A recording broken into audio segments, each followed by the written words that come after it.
Hello everyone. कैसे हैं आप सभी लोग। मैं हूं आपका अंकित मिश्रा और आप सभी का स्वागत करता हूं अमर ज्योति प्राइम के ऑनलाइन लर्निंग प्लेटफॉर्म पे। आप में से कोई एक भी जन जाके एक ग्रुप पे मैसेज कर दो, क्लास स्टार्ट हो गई है। A very good morning Roshni, a very good morning Vidyut Prabha, a very good morning Sonal. एक बार जल्दी से आप लोग में से कोई भी एक जन जाके ग्रुप पे मैसेज कर दो कि क्लास स्टार्ट हो गई है।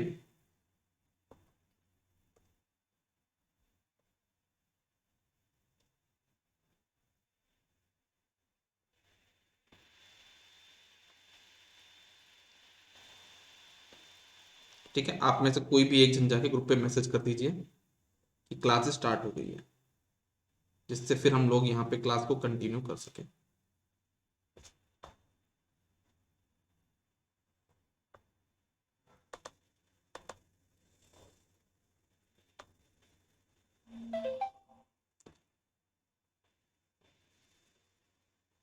आज हमारा टास्क है कि इल्यूमिनेशन चैप्टर को अभी हमको पूरा कंप्लीट करना है। ठीक है ना, हमारा जो टास्क है ना अभी का वो यही है कि इल्यूमिनेशन चैप्टर को हमको पूरा कंप्लीट करना है।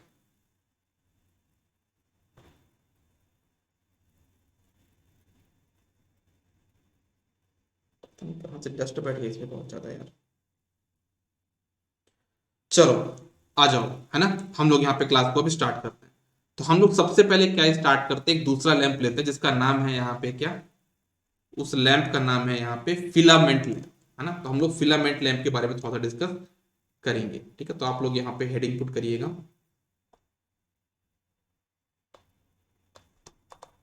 Filament lamp.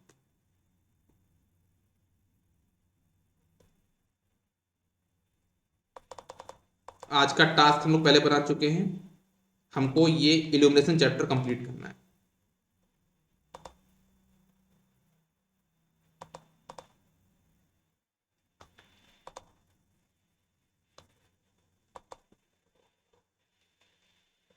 फिलामेंट लैंप, ठीक है, ये हमको यहाँ पर डिस्कस करना है। फिलामेंट लैंप के लिए अगर हम बात करें तो सबसे पहली बात तो इसका एक और नाम है। फिलामेंट लैंप का एक और नाम है, उसका नाम क्या है आपका, इनकैंडेसेंट लैंप। इसको हम इनकैंडेसेंट लैंप क्यों बोलते हैं, इसको हम इनकैंडेसेंट लैंप बोलते हैं क्योंकि क्योंकि क्या बोलोगे आप इसको, इसको इनकैंडेसेंट लैंप इसलिए बोला जाता है क्योंकि ये इनकैंडेसेंट प्रिंसिपल पे काम करता है। ठीक है ना, ये आपका इनकैंडेसेंट प्रिंसिपल पे काम करता है, इस वजह से इसका नाम यहाँ पे क्या है, इनकैंडेसेंट लैंप भी पड़ गया। ये बात आप याद रखिएगा। दूसरा, इसका एक और नाम है ना, इसका हम और क्या बोलते हैं, हाई टेम्परेचर लैंप भी बोलते हैं। इस लैंप को हम क्या बोलते हैं आपका, हाई टेम्परेचर लैंप भी बोला जाता है। इसको हाई टेम्परेचर लैंप भी बोला जाता है, इसको हाई टेम्परेचर लैंप भी बोला जाता है। ठीक है। अच्छा, अच्छा, ये जो लैंप है ना वो क्यों बनाया गया है, ये लैंप बनाया गया है, आर्क लैंप में कुछ दिक्कतें थी, उनको ठीक करने के लिए ये लैंप बनाया गया है। इसको हमने क्यों डिस्कवर किया था, डिस्कवर किया था to eliminate arc lamp disadvantages. इसको हमने डिस्कवर किया है क्यों, to eliminate arc lamp disadvantages, है ना। इसको हमने बनाया है, क्यों बनाया है हमने, आर्क लैंप के डिसएडवांटेजेस को इलिमिनेट करने के लिए बनाया। कौन कौन से डिसएडवांटेज थे आपके आर्क लैंप के, उनमें सबसे एक था आपका, क्या था, डेलिकेट कंस्ट्रक्शन, कठिन उसका जो कंस्ट्रक्शन था बहुत डिफिकल्ट था, कि पहले जुड़े रहेंगे फिर सेपरेट होंगे, मतलब बहुत ही कंस्ट्रक्शन उसका डिलिकेट था, है ना। आपका जो आर्क लैंप हमने कल डिस्कस किया था उसका कंस्ट्रक्शन बहुत डिलिकेट था, तो उससे बचने के लिए हमने ये लैंप बनाया है। या फिर हम ऐसा बोले कि उसकी लाइफ बहुत कम थी, लेस लाइफ, मतलब हर आधे घंटे में उसको हमको रिफिल करना पड़ता था, यही बोल सकते हैं लेस लाइफ थी उसकी। तो लाइफ को अच्छा करने के लिए हमने ये लैंप बनाया है। या फिर हम ऐसा बोल सकते हैं कि उसका मेंटेनेंस बहुत ज्यादा था, मोर मेंटेनेंस, हर एक आधे घंटे मेंटेनेंस करना पड़ रहा था आपको, है ना। तो वहां पे मेंटेनेंस ज्यादा था, मोर मेंटेनेंस। तो इन सब से बचने के लिए हमने क्या बनाया है आपका आपका फिलामेंट लैम्प बनाया। और उसमें एक और दिक्कत थी, वो आपका डोमेस्टिक पर्पज के लिए नहीं था, सिर्फ इंडस्ट्रियल पर्पज के लिए था, नॉट फॉर डोमेस्टिक। तो ये सारी दिक्कतें थी किसमें, आपके आर्क लैंप में। उन सब से बचने के लिए हमने क्या बनाया है यहाँ पे आपका आपका फिलामेंट लैंप। फिलामेंट लैंप के दो नाम मैंने बताए कौन कौन से। एक बताया आपका इनकैंडेसेंट लैंप, इसको हम क्यों बोलते हैं, क्योंकि ये इस इनकैंडेसेंट प्रिंसिपल पे काम करता है। दूसरा होता है आपका हाई टेम्परेचर लैंप, क्योंकि ये इसका टेम्परेचर हाई होता है। और तीसरा कि हमने क्या होता है कि ये फिलामेंट लैंप हमने क्यों बनाया, आर्क लैंप के डिसएडवांटेज को दूर करने के लिए बनाया। इस लैंप में जैसे हमने बताया आपको यहाँ पे, इस लैंप में हमारे पास होता क्या है, तो फिलामेंट लैंप में एक ग्लास ग्लोब होगा, उसके अंदर एक फिलामेंट वायर। क्या बोला मैंने, जैसे आपका 100 वाट का बल्ब पहले आप देखते थे, तो एक ग्लास ग्लोब बन गया इस टाइप का, एक ग्लास ग्लोब हो गया और अंदर इसके अंदर फिलामेंट हो गया। तो आपका जो कोई पूछे फिलामेंट लैंप किस क्या क्या होता है इसके अंदर, तो क्या बोलोगे, ये एक ग्लास ग्लोब प्लस फिलामेंट से मिलकर बनता है। तो क्या बोला मैंने,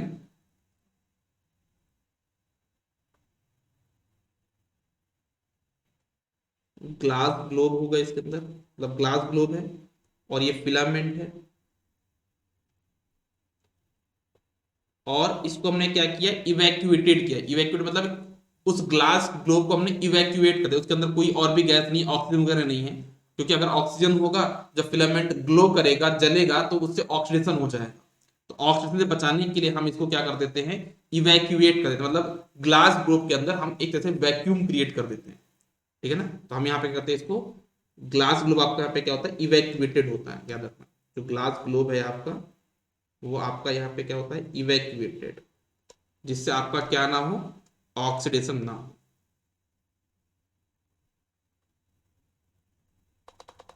ग्लास ग्लोब आपका यहाँ पे क्या होता है, इवैक्यूएटेड।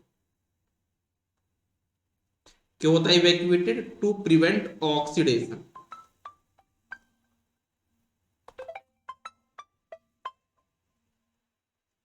1 मिनट रुकिएगा ना, 1 मिनट। हेलो।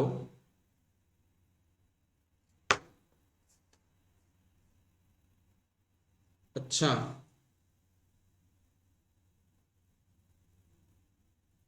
हम्म। मैं भी क्लास में कुछ बात कॉल करता हूँ आपको, ठीक है। हाँ।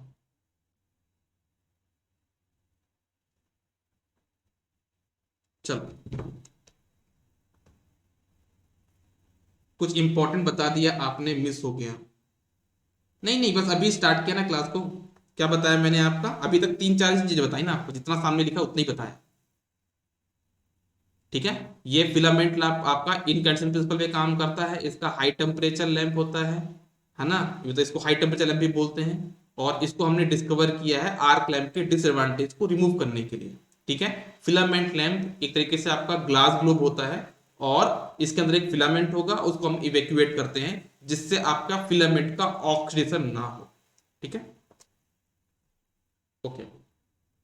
फिर एक क्वेश्चन बनता है कि जो हमारा फिलामेंट है, जो ये फिलामेंट है, उसकी प्रॉपर्टी क्या क्या होनी चाहिए। एक क्वेश्चन ये भी बनता है, फिलामेंट प्रॉपर्टी पे क्वेश्चन बनता है। एक हमारे पास क्वेश्चन बनता है किस पे, फिलामेंट की प्रॉपर्टी पे। तो हमारा फिलामेंट कैसा होना चाहिए, तो फिलामेंट के लिए हम क्या बोलेंगे कि उसका जो मेल्टिंग पॉइंट है वो ज्यादा होना चाहिए। ऐसा नहीं कि बहुत टेम्परेचर तो मेल्ट हो जाए, इसका मेल्टिंग पॉइंट ज्यादा होना चाहिए। आपकी रजिस्टिविटी ज्यादा होनी चाहिए, क्योंकि हमको आई स्क्वायर आर इफेक्ट पे काम करता है। ये जो फिलामेंट लैंप है, वो किस प्रिंसिपल पे काम करता है, आई स्क्वायर आर इफेक्ट पे। तो हमको यहाँ पे रेजिस्टेंस भी ज्यादा चाहिए, करंट भी ज्यादा चाहिए, है ना। हमको यहाँ पे करंट भी ज्यादा चाहिए और रेजिस्टेंस भी ज्यादा चाहिए, तो हमको रजिस्टिविटी यहाँ पे क्या चाहिए, ज्यादा चाहिए फिलामेंट की। जो फिलामेंट है उसकी रजिस्टिविटी यहाँ पे क्या हो, ज्यादा हो। नेक्स्ट चीज आपका यहाँ पे क्या होना चाहिए, लो टेम्परेचर कोफिशिएंट, मतलब जो अल्फा है ना, उसकी वैल्यू यहाँ पे क्या हो, लो हो। तो टेम्परेचर कोफिशिएंट की वैल्यू यहाँ पे क्या हो, लो हो। मतलब कि अगर टेम्परेचर चेंज हो तो उससे रेजिस्टेंस की वैल्यू चेंज होना, है ना? तो अल्फा की वैल्यू यहाँ पे क्या होनी चाहिए, टेम्परेचर कोफिशिएंट की वैल्यू यहाँ पे लो होनी चाहिए, फिलामेंट के जो हम फिलामेंट लगाने वाले हैं उसका टेम्परेचर कोफिशिएंट लो होना चाहिए। नेक्स्ट एक चीज और क्या बोलोगे, उसकी मैकेनिकल स्ट्रेंथ अच्छी हो, क्योंकि बहुत पतली वायर होगी, क्योंकि हमको रेजिस्टेंस ज्यादा रखना है। रेजिस्टेंस ज्यादा रखने के लिए हमको उसका क्रॉस एरिया कम रखना पड़ेगा, तो वायर बहुत पतली हो जाती है, तो उसकी मैकेनिकल स्ट्रेंथ भी अच्छी हो।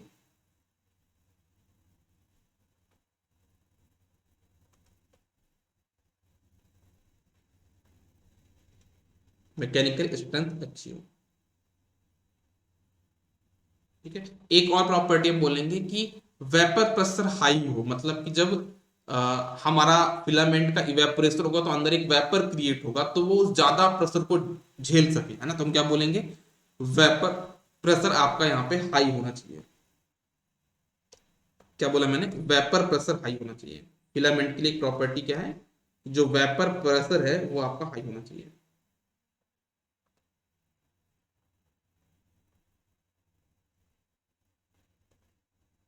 ठीक है, तो ये मैंने आपको प्रॉपर्टीज बता दी किसकी, कि आपके फिलामेंट की क्या क्या प्रॉपर्टी होनी चाहिए। पहली बताई मैंने कि जो फिलामेंट है उसका मेल्टिंग पॉइंट ज्यादा होना चाहिए, उसकी रजिस्टिविटी ज्यादा होनी चाहिए, उसका टेम्परेचर कोफिशिएंट कम होना चाहिए, मैकेनिकल स्ट्रेंथ ज्यादा होनी चाहिए, और जो वेपर प्रेशर है वो आपका मैक्सिमम होना चाहिए। अगर हम इन सभी प्रॉपर्टी की बात करें तो हमारे पास टोटल कितने मटेरियल्स हैं, हमारे पास टोटल कितने मटेरियल्स हैं जो हम इतनी इन सब प्रॉपर्टी को फॉलो कर सकते हैं। तो हम टोटल देखें तो हमारे पास यहाँ पे टोटल 4 मटेरियल हमको मिलते हैं। हमको टोटल यहाँ पे कितने मटेरियल मिलते हैं इन सब प्रॉपर्टी के बेस पे, 4। वो कौन कौन से उनके नाम देखना, उनमें से एक है आपके पास कार्बन, दूसरा है हमारे पास यहाँ पे आपका ऑस्मियम,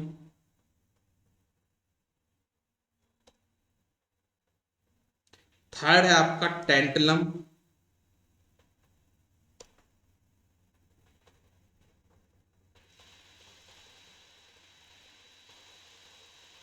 और लास्ट आपका टंगस्टन।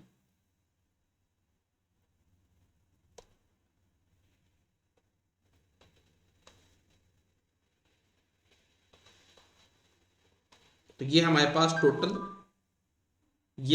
टोटल 4 मटेरियल्स मिलते हैं हमको, जो कि इन सभी प्रॉपर्टी को बेस पे देख के हमने सेलेक्ट किए हैं। ठीक है, तो अगर हम देखा जाए तो इनके मेल्टिंग पॉइंट की बात करते हैं, तो कार्बन का जो मेल्टिंग पॉइंट होता है ना, वो आप लोग याद रखना कितना होता है, 3500 होता है। कितना होता है आपका इसका मेल्टिंग पॉइंट, 3500 डिग्री सेल्सियस, इतना इसका मेल्टिंग पॉइंट होता है। ऑस्मियम का होता है अराउंड कितना, 2600। तो एक बात और याद रखना, जो ऑस्मियम है ना वो बहुत एक्सपेंसिव होता है, बहुत महंगा मटेरियल है ये। क्या है, बहुत महंगा।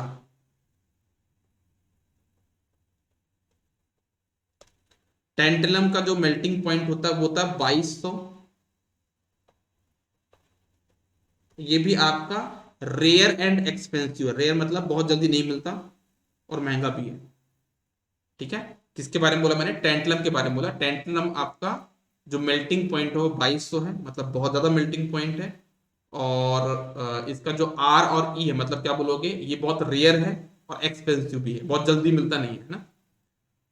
और एक और आपके पास है यहाँ पे क्या, टंगस्टन, जिसका मेल्टिंग पॉइंट होता है आपका 3400। ठीक है, तो ये टोटल 4 मटेरियल्स हमारे पास बन सकते हैं। अब बात करते हैं कि कार्बन को अगर हम यूज करते हैं तो क्या दिक्कत होगी, फिर ऑस्मियम को यूज करते हैं तो क्या दिक्कत होगी, फिर अल्टीमेटली हम किसको यूज करते हैं, टंगस्टन को यूज करते हैं, ऊपर के तीनों को यूज नहीं करते। आई होप आपको जो ऑस्मियम है टेंटलम है उसका रीजन समझ में आ गया कि हम उसको यूज क्यों नहीं करते। उनके उनको यूज ना करने का पीछे का रीजन ये है कि वो एक्सपेंसिव भी है और रेयर भी है। तो हम किसी मटेरियल को फिलामेंट में वैसा लगाएंगे जो हमको मिल सके, जो बहुत मुश्किल से मिलता है, उसको क्यों लगाएंगे। ठीक है, तो हम लोग सबसे पहले बात करते हैं यहाँ पे किसकी, कार्बन की। कार्बन की कहानी थोड़ा समझते हैं, कार्बन थोड़ा इंपॉर्टेंट टॉपिक कहलाता है, तो उसको थोड़ा सा यहाँ पे समझने की कोशिश हम लोग करेंगे। ठीक है, जैसे मैंने बोला आपका किसके बारे में, कार्बन के बारे में।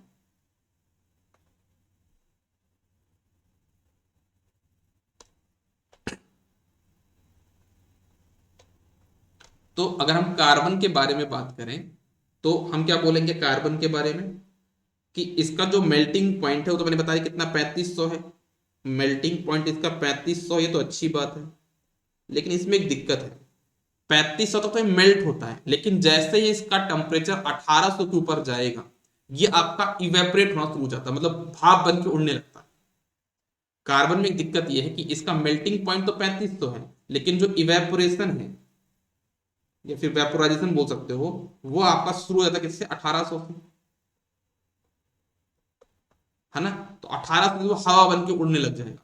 जब उड़ जाएगा तो उससे क्या होगा आपका, उससे क्या होगा आपका जो क्रॉस सेक्शन एरिया है, अगर आप इसका इवेपोरेशन होगा ना, अगर आप इसका इवेपोरेशन होगा तो उससे क्या होगा, ये जो उसका थिकनेस है पतला होता जाएगा, है ना। जो वायर है, जो फिलामेंट पतला होता जाएगा, क्योंकि उड़ता जा रहा है कुछ ना कुछ, तो एक टाइम पे डैमेज हो सकता है। इस वजह से हम इसको 1800 के ऊपर ऑपरेट नहीं करते। जब 1800 के ऊपर ऑपरेट नहीं करते तो इससे हमको क्या मिलेगा, रेड हॉट स्टेट। और जब रेड हॉट स्टेट मिलेगा तो हमारी जो रेडिएंट एफिशिएंसी होगी क्या हो जाएगी, कम हो जाएगी। तो एक रीजन तो ये है कि हम कार्बन को यूज नहीं कर सकते, कि 3500 सिर्फ यहाँ पे दिखाने के लिए लिखा गया है, हम इसको 1800 के ऊपर ऑपरेट नहीं कर सकते। पहली दिक्कत तो ये है। दूसरी दिक्कत ये है कि जो कार्बन है ना, जो कार्बन होता है उसका जो टेम्परेचर कोफिशिएंट होता है वो होता है निगेटिव। कार्बन का आपका जो टेम्परेचर कोफिशिएंट होता है क्या होता है, निगेटिव।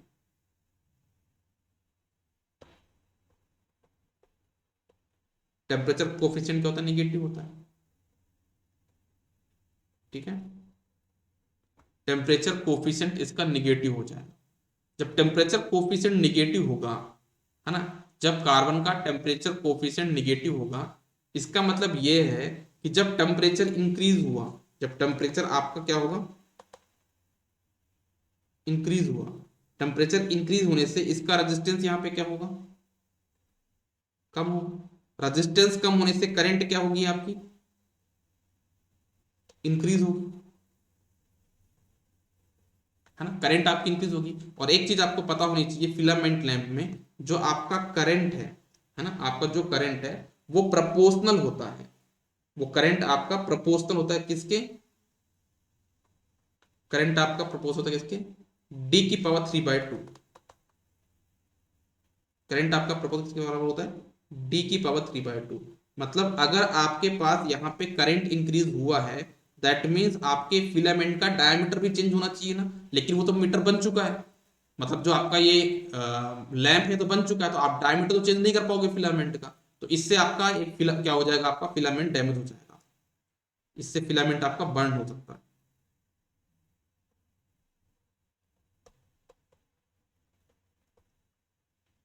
ठीक है ना, समझ में आया क्या बोला मैंने, इससे आपका फिलामेंट यहाँ पे बर्न हो सकता है। क्या बोला मैंने, कार्बन में सबसे बड़ी दिक्कत यह है कि चलो इसका मेल्टिंग पॉइंट तो ज्यादा 3500 है, लेकिन इसका जो इवेपोरेशन है वो 18 से शुरू हो जाएगा। जब 18 से शुरू हो जाएगा तो हम इसको 18 से ऊपर यूज नहीं कर पाएंगे। ठीक, और बहुत हैवीली इवेपोरेट होता है ना। बाकी सब भी इवेपोरेट होते हैं, लेकिन इतना ज्यादा इवेपोरेट नहीं होते। दूसरी दिक्कत यह है कि कार्बन का जो मेल्टिंग, जो आपका टेम्परेचर कोफिशिएंट वो निगेटिव है। मतलब टेम्परेचर बढ़ने से रेजिस्टेंस कम होगा, रेजिस्टेंस कम होने से आपका करंट इंक्रीज होगा, करंट इंक्रीज होने से मतलब आपका डायमीटर भी इंक्रीज होना चाहिए, लेकिन डायमीटर तो फिक्स है, तो इससे आपका फिलामेंट के बर्न होने के चांसेस हैं। ठीक है, एक चीज और है कि अगर आप कार्बन को यूज करते हैं तो आपको जो लैंप इफिशियंसी मिलेगी वो बहुत कम मिलती है। कितनी मिलती है, 3.5 ल्यूमेंस पर वॉट। अगर आप तब भी चाहते हैं कि हम कार्बन को यूज करें फिलामेंट के लिए, इसको जो लैंप इफिशियंसी होगी कितनी होगी, 3.5 ल्यूमेंस पर वॉट। एक मिनट रुकिएगा।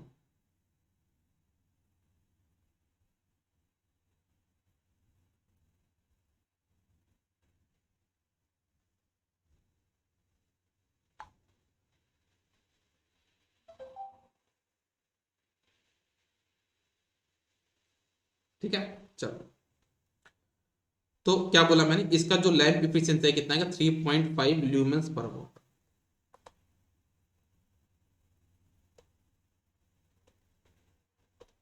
ठीक है, चलो, तो चलो अब बात करते हैं कि अगर हम यहाँ पे ऑस्मियम यूज करते हैं तो ऑस्मियम में दिक्कत क्या थी कि 2600, लेकिन एक्सपेंसिव हम यूज नहीं कर पा रहे हैं।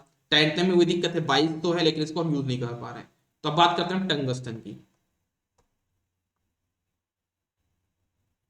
अब हम बात करते हैं किसके बारे में, थोड़ा सा टंगस्टन के बारे में।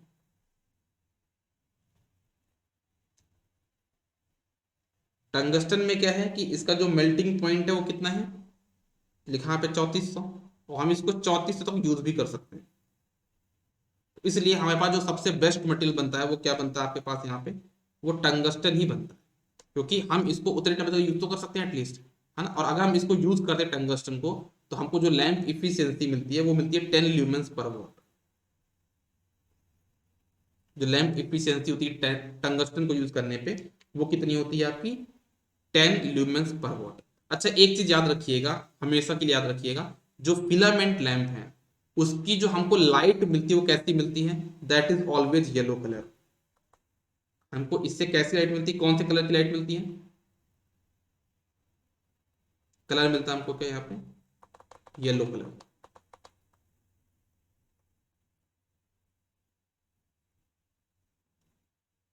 और एक चीज और याद रखिएगा, फिलामेंट लैंप की जो लाइफ होती है, उम्र होती है, वो कितनी होती है आपकी, 1000 घंटे, 1000 आवर्स। याद रखिएगा, इसकी जो लाइफ होती है वो कितनी होती है,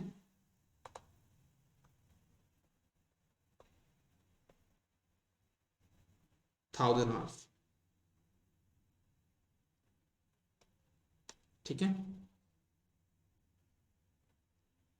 जो आपका फिलामेंट लैंप है उसकी लाइफ होती है 1000 आवर्स।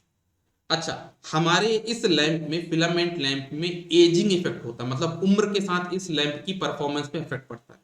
तो हमारी इसमें उम्र के आधार पे दो तरीके से इफेक्ट पड़ता है। कौन कौन सा इफेक्ट पड़ता है समझना। तो अगर हम इसमें एजिंग इफेक्ट की बात करें तो एजिंग इफेक्ट दो तरीके से होता है इसमें। अगर हम इसमें किसकी बात करते हैं, एजिंग इफेक्ट, मतलब ये कैसा पुराना होगा, कैसा परफॉर्मेंस होगा, तो इसमें एजिंग इफेक्ट को हम लोग,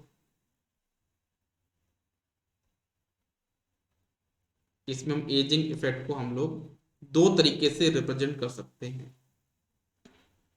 ठीक है, पहला है आपके पास कि हमारे पास जैसे टंगस्टन है, तो इसका इवेपोरेशन होगा लेकिन बहुत कम होगा। लेकिन जितना भी इवेपोरेशन होगा तो उड़ उड़ के जब टंगस्टन उड़ेगा तो ऊपर जो कांच की सरफेस है उसके अंदर के सरफेस में एक ब्लैक ब्लैक की लेयर बना लेगा, है ना। तो जब कभी ल्यूमिनस निकलेंगे लैंप से ना, तो वो जो ब्लैक सरफेस है उसको वो एब्जॉर्ब कर लेते हैं। तो मतलब बल्ब से निकले अगर ऑलमोस्ट 1000 ल्यूमेंस, तो बल्ब के बाहर कितने निकलेंगे आपके पास, वो 700 ल्यूमेंस, क्योंकि 300 ल्यूमेंस को जो ब्लैक सरफेस हो चुकी है ना वो एब्जॉर्ब कर लेगा। तो इसमें एजिंग इफेक्ट ये होता है, ब्लैकनिंग ऑफ सरफेस। तो जो पहला इसमें एजिंग इफेक्ट होगा ना, वो आपका कौन सा होता है, that is your blackening of surface, surface का ब्लैक हो जाना।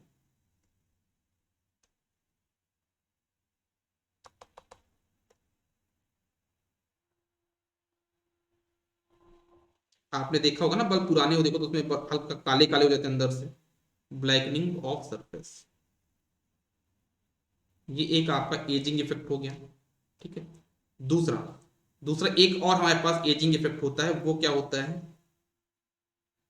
जैसे आपका इवेपोरेशन हुआ, समझना प्रॉपरली इस चीज को, जैसे आपका टंगस्टन का इवेपोरेशन हुआ,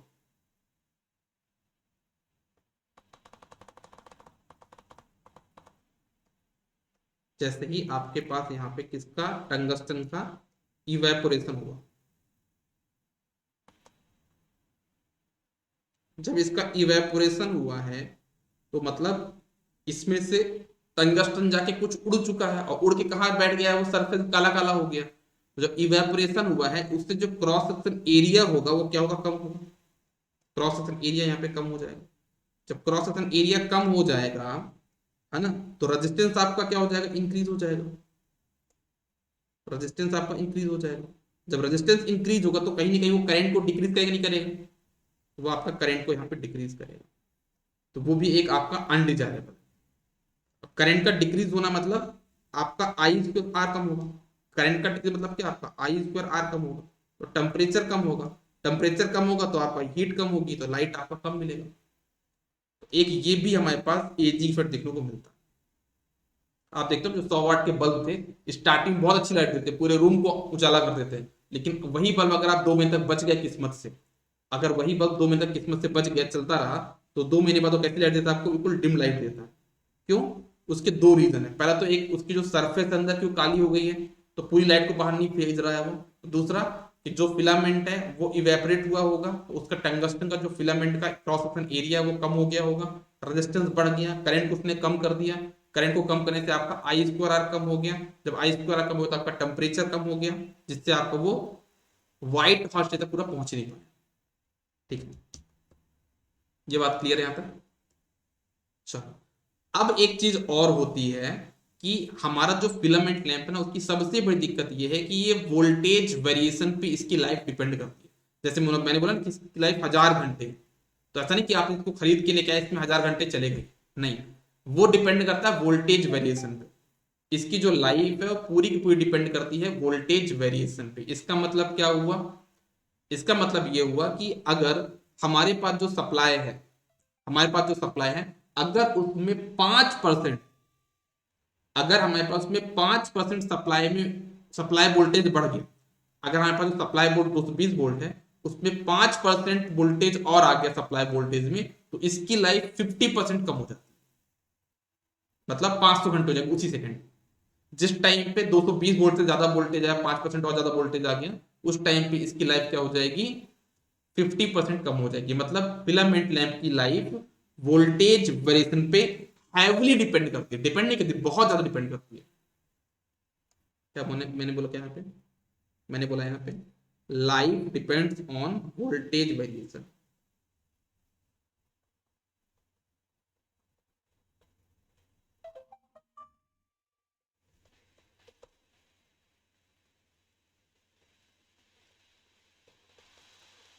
जो लाइफ है वो आपका वोल्टेज वेरिएशन पे डिपेंड करती है। और कैसे डिपेंड करती है वो समझना। मैंने क्या किया, यहाँ पे सप्लाई में 5% का चेंज किया, सप्लाई को मैंने 5% इंक्रीज कर दिया। सप्लाई को हमने 5% बढ़ाया, तो ऑब्वियस सी बात है करंट 5% बढ़ी होगी। जब करंट बढ़ी होगी तो आई स्क्वायर आर भी बढ़ा होगा, तो कहीं ना कहीं मेरे पास ल्यूमेंस जरूर बढ़ गए होंगे।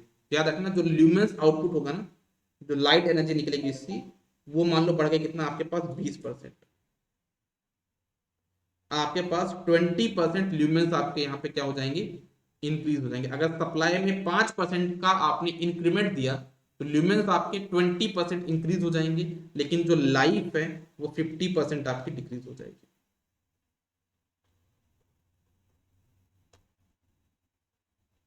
इसका रिवर्स भी ट्रू है।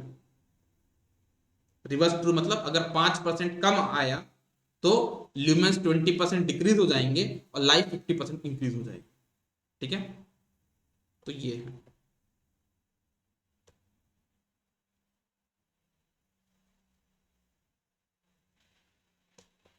ठीक है, चलो इतना बताओ सभी लोग, पहले इतना क्लियर है ना? कोई दिक्कत, कोई डाउट, कोई समस्या, कुछ इशू, कुछ प्रॉब्लम हो तो बताओ यहां तक। 1 मिनट रुकिएगा, एक इंपॉर्टेंट कॉल है वो मैं देख लेता हूँ ना। हेलो,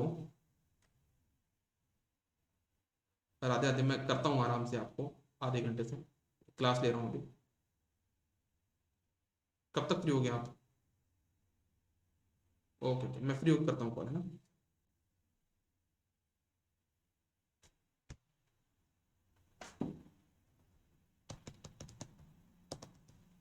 यार लाइट नहीं है क्या? लाइट है, एसी क्यों बंद किया मैंने यार?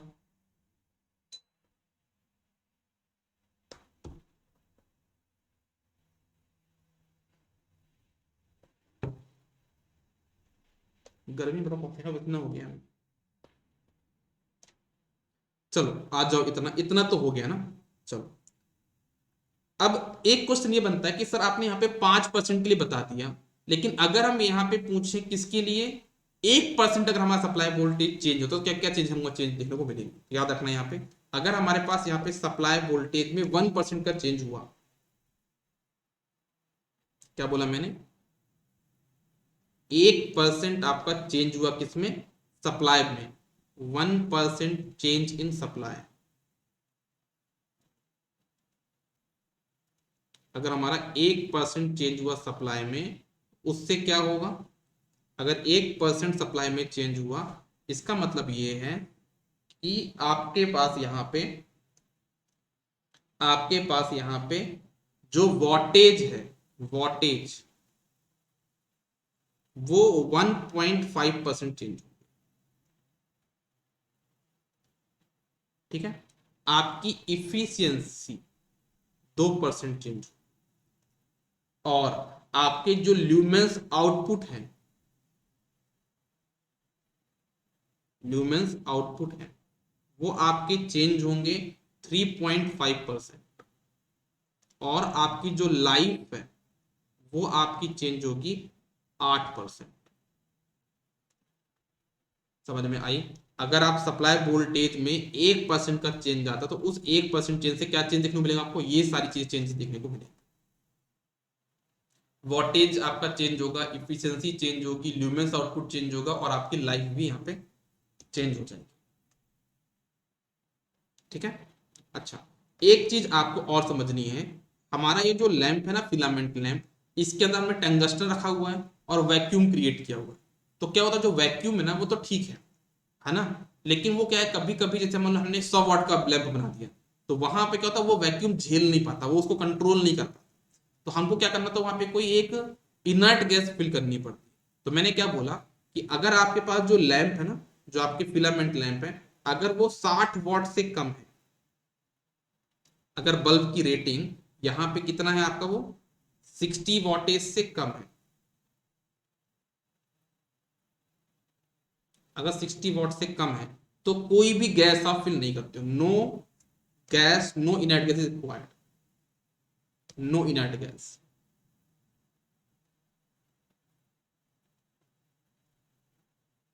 लेकिन अगर आपका लैंप का जो वॉटेज है, अगर वो 60 वाट से ज्यादा है, मतलब उसके अंदर का टेम्परेचर बहुत ज्यादा होगा।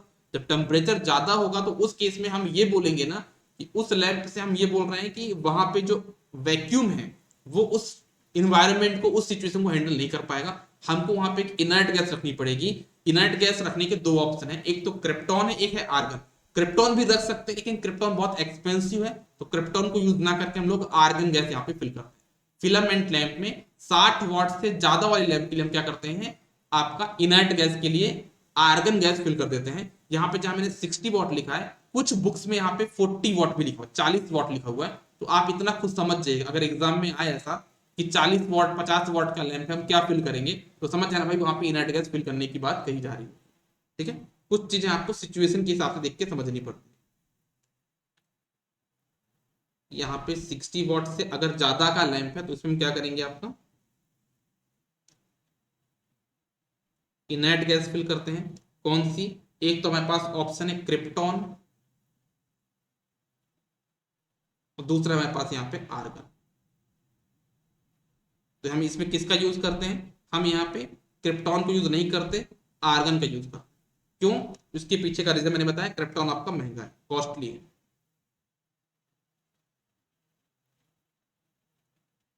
ठीक है, तो ये कहानी हो गई आपके पास इसके बारे में। हम लोग क्या करते हैं, हम लोग क्या करते हैं फिलामेंट लैंप में, कभी कभी क्या होता है, जैसे मैंने बताया ना, एजिंग इफेक्ट में क्या होता है कि फिलामेंट लैंप चल रहा है ना, टंगस्टन का इवेपोरेशन हुआ होगा, है ना, और वो जाके बल्ब में जाके चिपक जाएगा ऊपर, ब्लैकनिंग कर देगा सरफेस की। तो हम क्या चाहते हैं कि चलो, जो इवेपोरेशन उसको तो हम रोक नहीं सकते, तो एक काम करते हैं कि हम जो इवेपोरेशन हो रहा है वो होता रहे, लेकिन जो ब्लैक सरफेस ब्लैकनेस हो रही वो ना हो। उसके लिए हम क्या करते हैं, फिलामेंट लैंप के अंदर एक केमिकल डालते हैं, उसका नाम क्या है, गेटर्स केमिकल, गेटर्स GETTERS। ये केमिकल डालते हैं, तो वो क्या केमिकल क्या करता है, जैसे इवेपोरेशन होगा तो उसको कैच कर लेगा, उस इवेपोरेशन को कैच कर लेगा और उसको सॉलिड फॉर्म में बना के नीचे गिरा देगा, है ना। उससे क्या हो जाएगा कि हमारी जो सरफेस ब्लैकनिंग होने वाली थी वो नहीं हो। तो हम लोग क्या करते हैं, यहाँ पे फिलामेंट लैंप में एक केमिकल यूज करते हैं, उसका नाम क्या है, गेटर्स केमिकल। वो क्या करता है, हमारा जो सरफेस की ब्लैकनिंग है उसको स्लो डाउन कर देता है। जो ब्लैकनिंग होने की जो सरफेस की ब्लैकनिंग होने की जो प्रोसीजर है उसको वो स्लो डाउन कर देता है। कौन कर देता है? Getters chemical. तो लिखना आप लोग यहाँ पे, हम क्या करते हैं कि यहाँ पे गेटर्स केमिकल यूज करते हैं।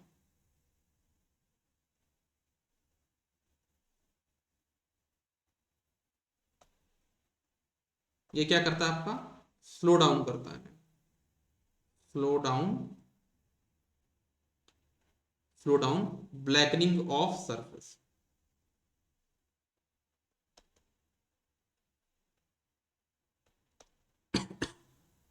ठीक है, तो ये हो गया कि गेटर्स केमिकल हम क्या क्या यूज करते हैं और कहाँ पे यूज करते हैं और ये क्या करता है। ठीक है, हम लोग क्या करते हैं, हम अपने इस लैंप में जो फिलामेंट लैंप है उसमें हमने आर्गन तो फिल कर दिया। ठीक है, कभी कभी चांसेस रहते हैं कि आर्किंग ना हो, है ना, क्योंकि आपकी जो फिलामेंट है वो स्पायरल टाइप का ऐसा कुछ होता है। तो यहाँ पे आपस में स्पार्किंग ना हो, इसकी पॉसिबिलिटी को रिड्यूस करने के लिए, आर्किंग होने की पॉसिबिलिटी को रिड्यूस करने के लिए हम इसमें नाइट्रोजन गैस भी फिल करते हैं। 1 से 2% नाइट्रोजन फिल करते हैं। क्या बोला मैंने, 1 से 2% हम लोग नाइट्रोजन भी यहाँ पे फिल कर देते हैं।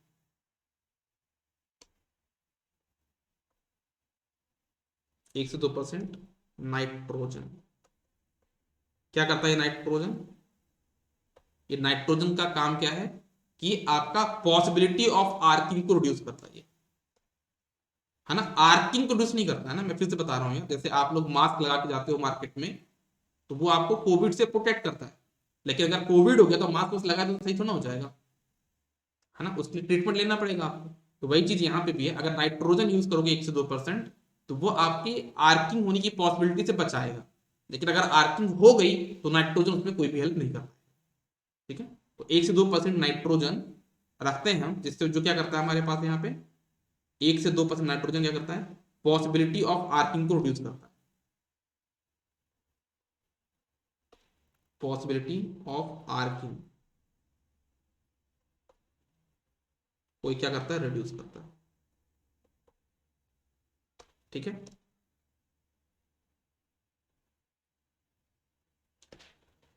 ओके। तो ये हो गया आपका क्या, फिलामेंट लैंप। फिलामेंट लैंप में ही इसका एक एडवांस लैंप है, फिलामेंट लैंप का एक एडवांस लैंप है जिसको हम बोलते हैं हैलोजन लैंप। मतलब हैलोजन लैंप भी आपका इनकैंडेसेंट लैंप का ही एक तरह से टाइप है, मतलब फिलामेंट लैंप का एडवांसमेंट है। कौन सा, हैलोजन लैंप।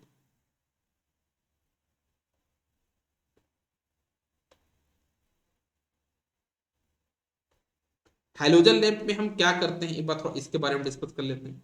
हैलोजन लैंप पे हम कोई नया काम नहीं करते, है तो हमारा फिलामेंट लैंप ही, लेकिन उसमें हम लोग हैलोजन वेपर फिल कर देते हैं।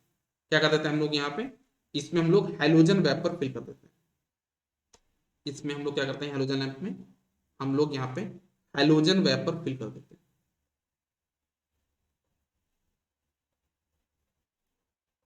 जब हैलोजन वेपर फिल कर देंगे तो उससे क्या होगा, इसकी जो लाइफ है, जो पहले 1000 घंटे की थी, वो बन जाएगी आपकी 2000 आवर्स। इसकी जो लाइफ है वो 2000 घंटे बन जाएगी, और साथ ही साथ इसकी लैंप इफिशियंसी भी आपकी इंक्रीज हो जाएगी। कितनी, इसकी जो लैंप इफिशियंसी है वो भी आपकी इंक्रीज हो जाएगी, अराउंड कितना, 22 से 33 ल्यूमेंस पर वॉट।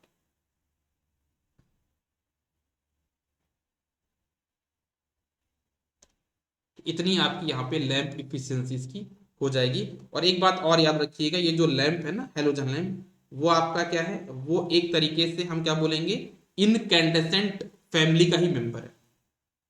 क्या बोलोगे आप यहाँ पे, मेंबर ऑफ इनकैंडेसेंट लैंप।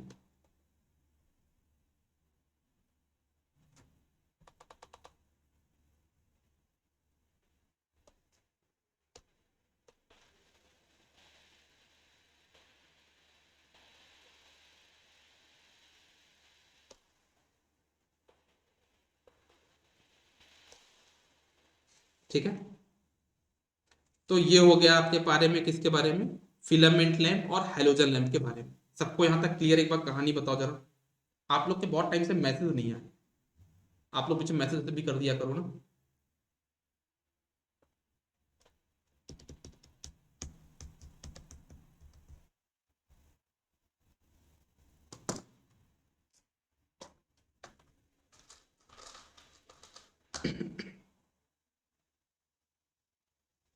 चलो, मैं लौंग खाता हूँ ना, बाद में तो बोला था कि सर क्लास में क्या खाते हो, मैं आपको दिखा दो भाई, लौंग खाता हूँ यार, नशा पत्ती नहीं करता मैं, देखो लौंग दिख रहा है आपको, लौंग खाता हूँ मैं। स्क्रीन वाली प्रॉब्लम अभी भी है सर, थोड़ा उसमें टाइम लगेगा यार, उसमें थोड़ा टाइम लगेगा। डेवलपर को कल मैंने नहीं बोला है, आज बोलूंगा। मैं भुलक्कड़ बहुत बड़ा आदमी हूँ ना, कल मैं बोलना भूल गया था, आज बोलूंगा, 2 दिन में टाइम लगा के करेंगे सही। चलो आते हैं हम अपने नेक्स्ट लैंप पे, जिसको हम बोलते हैं गैसियस डिस्चार्ज लैंप। हाँ, अपने नेक्स्ट लैंप पे आते हैं जिसका नाम है गैसियस डिस्चार्ज लैंप। तो मैं इसको साइड में कर देता हूँ, ये बहुत बीच में आता है ना ये लो। आप लोग यहाँ पे हेडिंग पुट करिएगा, गैसियस डिस्चार्ज लैंप।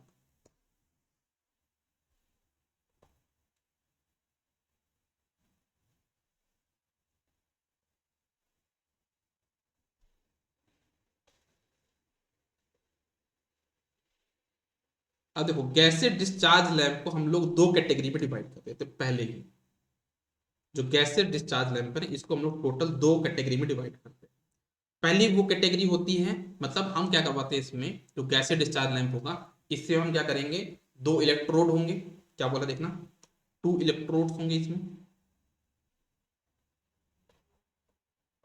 ठीक है, इस पे दो इलेक्ट्रोड होंगे और उन दो इलेक्ट्रोड के बीच में हम लोग हाई पोटेंशियल क्रिएट करेंगे। क्या करेंगे, हाई पोटेंशियल। तो उनके बीच का जो भी मटेरियल होगा ना वो डिस्चार्ज करेगा, और जब डिस्चार्ज करे तो वहां से हमको लाइट मिलेगी। ये इसका प्रिंसिपल है, इसका नाम ही ना डिस्चार्ज करवाना। मतलब इसके बीच में दो इलेक्ट्रोड के जो कुछ मटेरियल फिल कर देंगे, हाई पोटेंशियल क्रिएट करेंगे। वैसे एयर भी आपका डिस्चार्ज, एयर में भी डिस्चार्ज हो जाता है आपका, एयर में भी करंट फ्लो हो जाती है। यहाँ पे कोई मटेरियल फिल करेंगे तो उसका जब डिस्चार्ज होगा तो वो हमको क्या करेगा, लाइट प्रोवाइड करेगा। तो ये आपका मेन प्रिंसिपल हो गया गैस डिस्चार्ज लैंप का। लेकिन इस लैंप को हम दो कैटेगरी में डिवाइड कर देते हैं।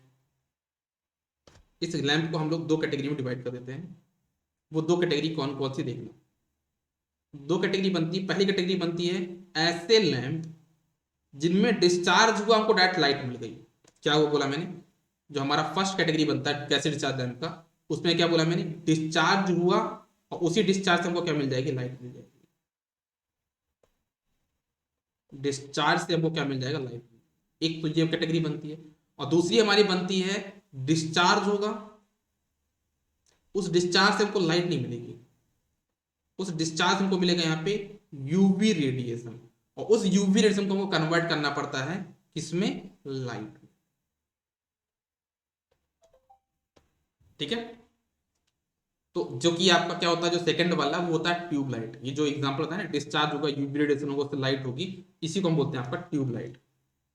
और तो पहला वाला आपका क्या है यहाँ पे, लाइट, मतलब पहला डिस्चार्ज डायरेक्ट लाइट मिलेगी। सेकंड वाला क्या था आपका, डिस्चार्ज होगा जिससे आपको यूवी रेडिएशन होगा, उसके बाद आपको यहाँ पे लाइट देखने को मिलेगी। ठीक है, और इसी को हम बोलते हैं आपका फ्लोरोसेंट लैंप। अगर कोई पूछे आपसे, जो ये सेकंड वाली कैटेगरी है, इसको हम क्या बोलते हैं, आपका फ्लोरोसेंट लैंप भी बोलते हैं।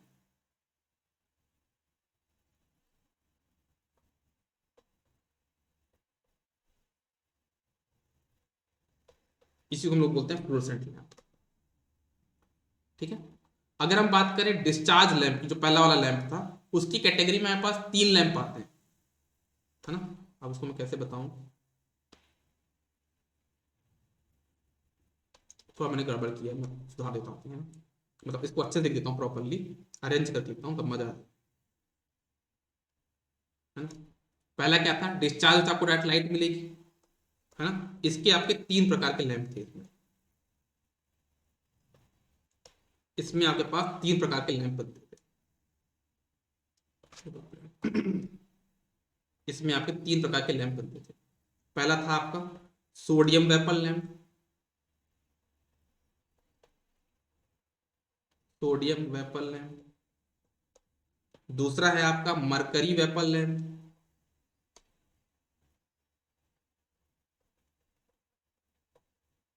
Mercury vapour lamp. तीसरा आपका मरकरी आयोडाइड लैंप।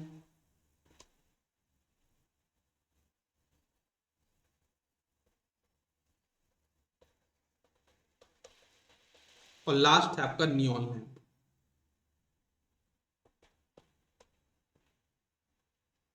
ये वो लैंप है जिनमें डिस्चार्ज होगा और डिस्चार्ज होने के बाद तुरंत आपको लाइट मिल जाएगी। इनको हम बोलते हैं आपके क्या, पहला वाला कैटेगरी, मतलब डिस्चार्ज होगा डायरेक्ट लाइट मिलेगी। सेकेंड जो कैटेगरी बताई थी मैंने आपको, उसमें क्या था, डिस्चार्ज के बाद आपको क्या मिलेगा, यूवी रेडिएशन। यहाँ पे डिस्चार्ज होगा, डिस्चार्ज से आपको यूवी रेडिएशन मिलेगा और उस यूवी रेडिएशन को आपको लाइट में कन्वर्ट करना पड़ेगा। जिसके अंदर कौन सा लैंप आता है आपके पास, ट्यूब लाइट या फिर फ्लोरोसेंट लैंप, हम उसको फ्लोरोसेंट लैंप भी बोलते हैं। इसके अंदर दो कैटेगरी वाले लैंप आते हैं, एक बनता है आपका फ्लोरोसेंट लैंप या फिर ट्यूब लाइट बोल सकते हैं उसको, फ्लोरोसेंट, या फिर लोग इसको ट्यूब लाइट भी बोलते हैं।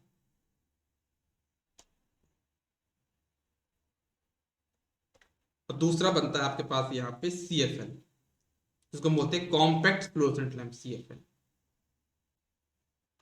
है ना। इसका फुल फॉर्म हो जाता है, CFL का फुल फॉर्म क्या होता है, कॉम्पैक्ट फ्लोरोसेंट लैंप।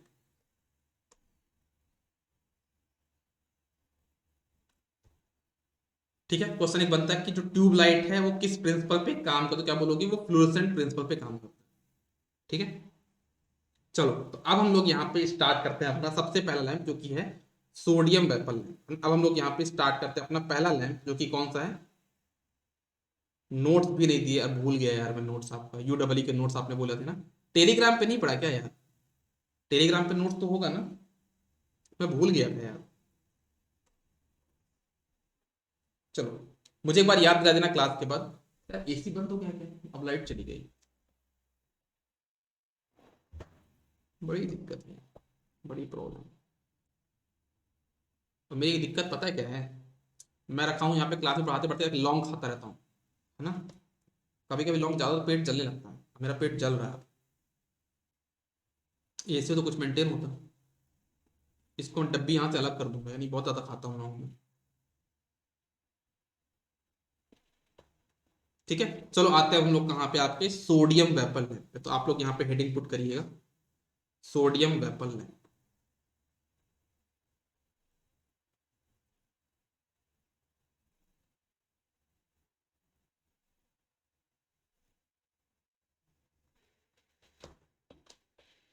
देखना, सोडियम वेपल लैंप में क्या होता है, उस चीज को हम थोड़ा समझते हैं प्रॉपरली। तो याद रखिएगा, सोडियम वेपल लैंप में हमारे पास क्या होता है, दो इलेक्ट्रोड होंगे। जैसा मैंने बताया कि गैस से डिस्चार्ज लैंप में दो इलेक्ट्रोड होंगे, उनके बीच में कुछ मटेरियल होगा। तो यहाँ पे दो इलेक्ट्रोड होंगे, और दो इलेक्ट्रोड के साथ यहाँ पे दो मटेरियल होंगे। कौन कौन से होंगे, एक होगा सोडियम, खुद इसका नाम ही सोडियम। ठीक है, जिसका हम लोग डिस्चार्ज करवाएंगे, हमको सोडियम का डिस्चार्ज करवाना, और सोडियम का डिस्चार्ज करवाने के लिए हम एक नया मटेरियल फिल कर देते हैं, तो हम बोलते हैं नियॉन।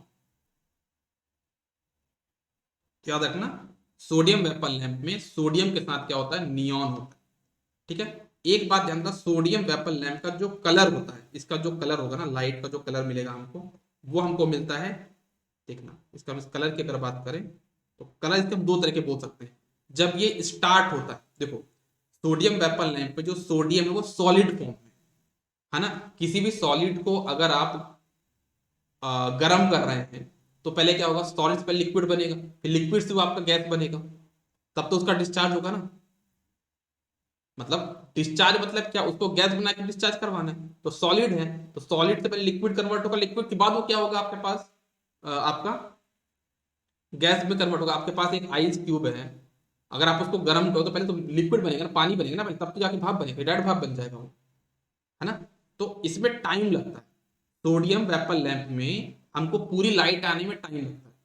ठीक है, तो कैसा होता है कि सोडियम आपने इस लैंप को चालू कर दिया, जैसे आपने लैंप चालू कर दिया तो उस टाइम पे सोडियम क्या सॉलिड फॉर्म में है, तो इसका डिस्चार्ज तो हुआ ही नहीं, इसका डिस्चार्ज तो हुआ ही नहीं। जब इसका डिस्चार्ज नहीं हुआ, तो उस टाइम पे कौन है, नियॉन है। नियॉन किस लिए है, इसका डिस्चार्ज में हेल्प करवाने के लिए। तो उस टाइम पे नियॉन इसकी हेल्प करेगा किसमें, डिस्चार्ज करवाने में, उस टाइम नियॉन का ही डिस्चार्ज हो जाएगा, है ना। समझना इस चीज को, यहाँ पे सोडियम प्लस नियॉन है। सोडियम क्या है, जिसका हमको डिस्चार्ज करवाना है, जो कि सॉलिड फॉर्म में। नियॉन भी यहाँ पे है, नियॉन क्या है कि नियॉन आपकी हेल्प करेगा सोडियम के डिस्चार्ज करवाने में। लेकिन जब हमने सप्लाई ऑन किया, उस टाइम पे सोडियम तो सॉलिड फॉर्म में था, उसका डिस्चार्ज हो ही नहीं पाया, लेकिन जो नियॉन था उसका डिस्चार्ज हो गया। और जब नियॉन डिस्चार्ज हो गया, तो नियॉन भी, पता है यहाँ पे नियॉन लैंप भी होता है, नियॉन लैंप का जो कलर होता है कहीं ना कहीं वो आपका पिंक कलर का होता है ना। तो आपका स्टार्टिंग टाइम पे सोडियम वेपल लैंप में सोडियम का डिस्चार्ज तो हो ही नहीं पाया, तो आपका सिर्फ नियॉन का हुआ है। तो उस टाइम पे जो स्टार्टिंग में जब हमको कलर मिलता है, नियॉन हमको क्या मिलता है, वो मिलता है ऑरेंज पिंक, याद रखना। हमको जो स्टार्टिंग में जो कलर मिलेगा वो मिलता है ऑरेंज पिंक, और 10 से 15 मिनट बाद 10 से 15 मिनट बाद ये कलर आपका चेंज हो जाएगा येलो में। ठीक है ना। तो कोई अगर आपसे पूछे सोडियम वेपर लैंप का जो लाइट मिलती है उसका कलर क्या होता है, क्या बोलोगे? येलो कलर का होता है। लेकिन आप कोई पूछे स्टार्टिंग में क्या होता है, क्या बोलेंगे? ऑरेंज पिंक होता है। स्टार्टिंग में इसका जो कलर होगा वो क्या होगा आपका? ऑरेंज पिंक होगा। ठीक है। ओके। एक क्वेश्चन बनता है कि इसकी लाइफ कितनी होती होगी, है ना। इसकी लाइफ होती है आपकी 3000 घंटे। लाइफ कितनी होती है इसकी? 3000 आवर्स। ठीक है। एक चीज और बनता है कि इसकी लैंप इफिशियंसी कितनी होती है, तो क्या बोलोगे? इसकी लैंप इफिशियंसी होती है 40 से 50 ल्यूमेंस पर वॉट। ठीक है। और एक चीज और है कि इसका यूज कहां पे होता है, सोडियम वेपर लैंप का यूज कहां पे होता है आपका? जो रास्ते हमारी स्ट्रीट लाइट होती है ना, ये क्वेश्चन बहुत फेमस क्वेश्चन है। स्ट्रीट लाइट में हम कौन सा लैंप यूज करते हैं, क्या बोलोगे? सोडियम वेपर लैंप यूज करते हैं। स्ट्रीट लाइट में हम लोग सोडियम वेपर लैंप का यूज करते हैं।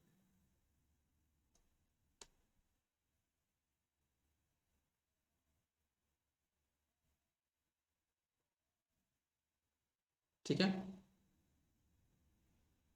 और एक चीज और याद रखिएगा, जो सोडियम वेपर लैंप के लिए होगा, जो बहुत इंटरेस्टिंग है आपके लिए समझना होगा, कि इसकी जो लाइफ है ना, वो वोल्टेज वजह से डिपेंड नहीं करती। इसी वजह से हम इसको स्ट्रीट लाइट में यूज करते हैं।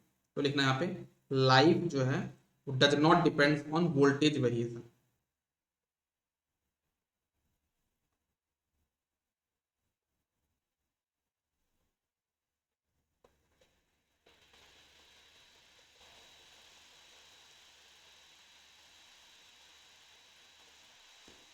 Life does not depend on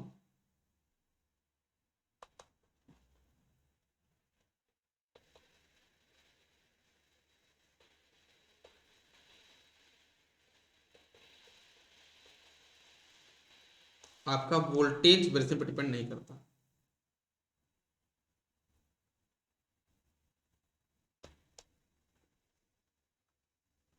H E क्या है? एच ई कहाँ लिखा मैंने?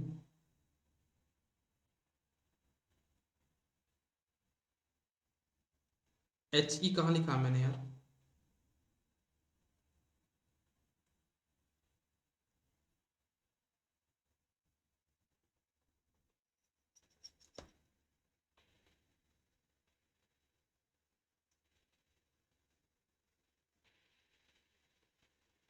क्या पूछ रहे थे आप?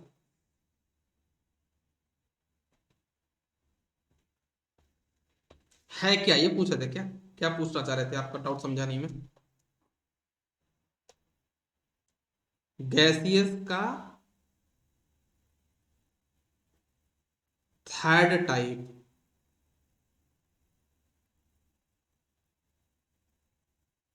CFL।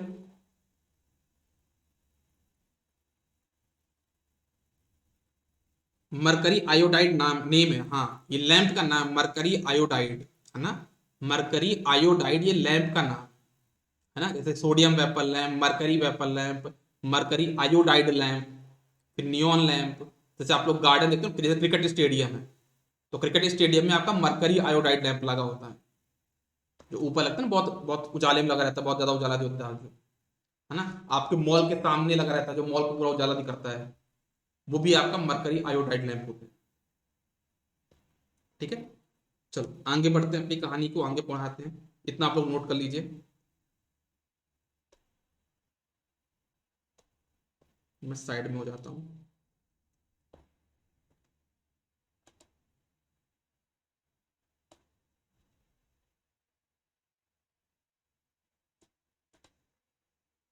चलो साइड में हो गया, हमें आते हैं अपने फिर से मैदान में। ठीक है। अगेन मैं इस पार्ट को 4 पार्ट में डिवाइड कर देता हूँ।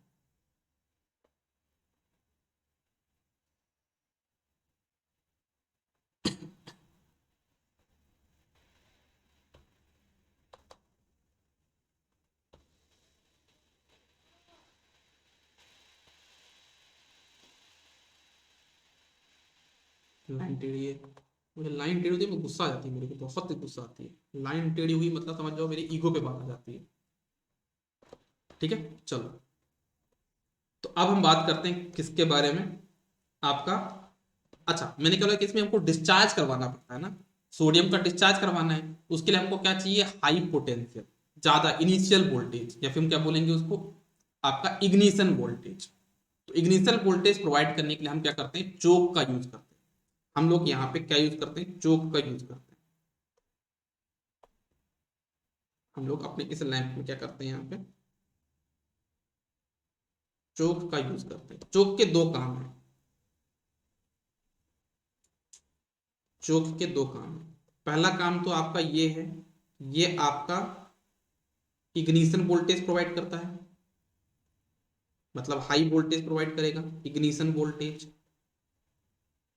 और दूसरा काम ये है कि आपका ये स्टार्टिंग करंट को लिमिट भी करता है।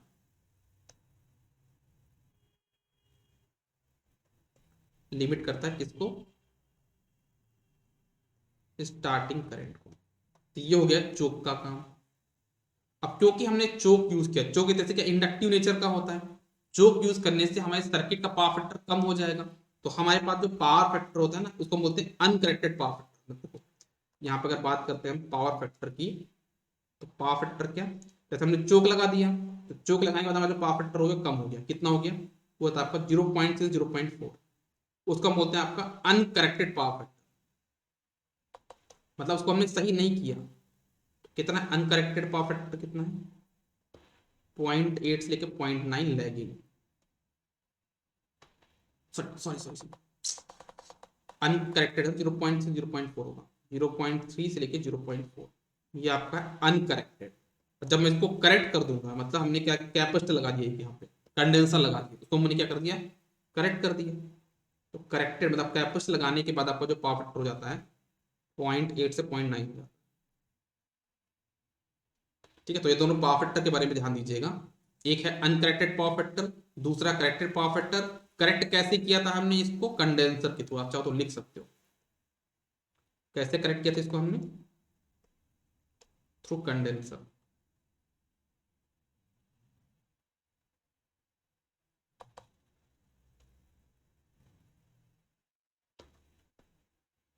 ठीक है, ये हो गया, इतनी कहानी पहुंची। अच्छा,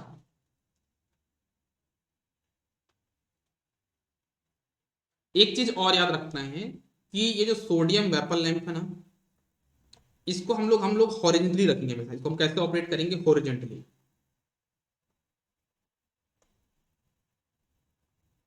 हॉरिजेंटली रखते हैं हम इसको।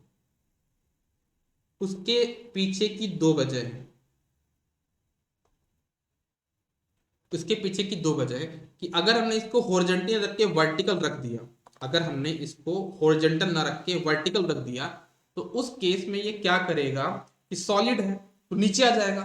तो जब वो वेपर है तो पूरा पूरा अपना क्या बोलेंगे, पूरा वैक्यूम में, पूरा वॉल्यूम में फैलता नहीं है, किसी एक जगह पे कंसंट्रेटेड रहता है वो आपका सोडियम, है ना। तो आपका मतलब पूरे बल्ब से लाइट ना निकल के किसी कोने से लाइट आती है, एक दिक्कत ये होती है।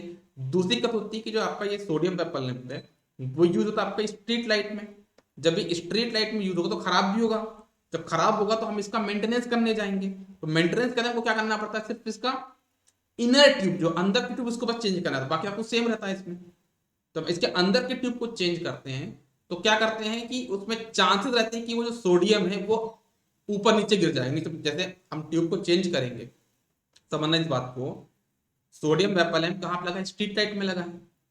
मतलब यहां से मान लो एक पूरी कॉलोनी है, उस पूरी कॉलोनी में स्ट्रीट लाइट लगी हुई है।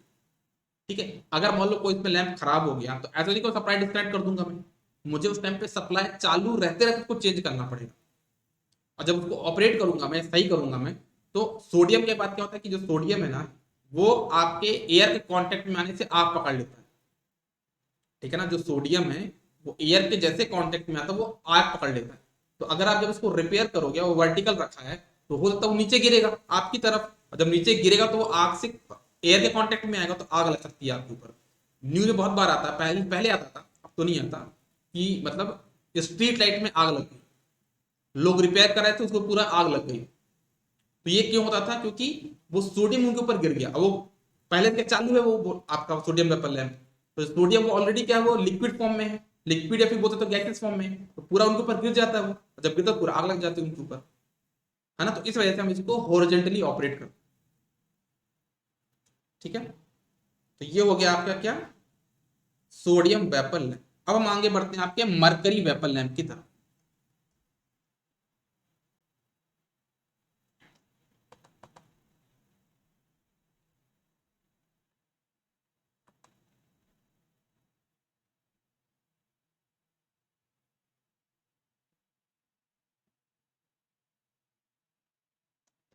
ठीक है, अब हम लोग इसमें आगे बढ़ते हैं, मरकरी वेपर लैंप की तरफ हम लोग आगे बढ़ते हैं। जैसे अगर हम यहाँ पे मरकरी वेपर लैंप की बात करें तो याद रखना, इसमें हमारे पास क्या होता है, दो इलेक्ट्रोड के अलावा क्या होगा, जैसे मरकरी का तो मरकरी तो होगा ही, मरकरी तो होगा ही। मरकरी के साथ क्या होता है आपके पास यहाँ पे, आर्गन होता है। मरकरी के साथ यहाँ पे क्या होगा आपका, आर्गन होता है। ठीक है, ओके। इससे जो हमको लाइट मिलती है ना, वो किस कलर की मिलती है वो याद रखना। इससे जो हमको कलरफुल लाइट मिलती है वो कैसी मिलेगी, वो मिलती है हमको ग्रीनिश ब्लू। इससे जो लाइट मिलती है वो कैसी मिलती है आपको, ग्रीनिश ब्लू कलर की लाइट मिलती है।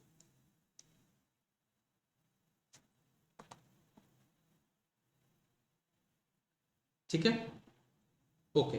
एक और चीज का, जो इसका ऑपरेटिंग टेम्परेचर, इस पे क्वेश्चन आता है, इसका जो ऑपरेटिंग टेम्परेचर होता है वो कितना होता है।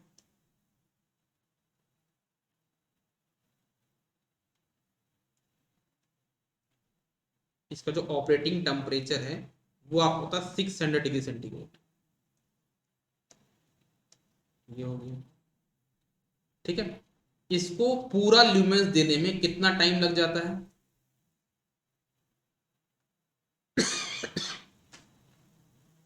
इसका पूरा जो ल्यूमेंस देने में कितना टाइम लग जाता है अराउंड, क्योंकि ये आपका मरकरी लिक्विड फॉर्म में ऑलरेडी, सॉलिड फॉर्म में नहीं, लिक्विड फॉर्म में, तो इसका 15 से 20 मिनट टाइम लगता है, 4 से 5 मिनट का टाइम लगता है, 4 से 5 मिनट का टाइम लगता है फुल ल्यूमेंस देने में।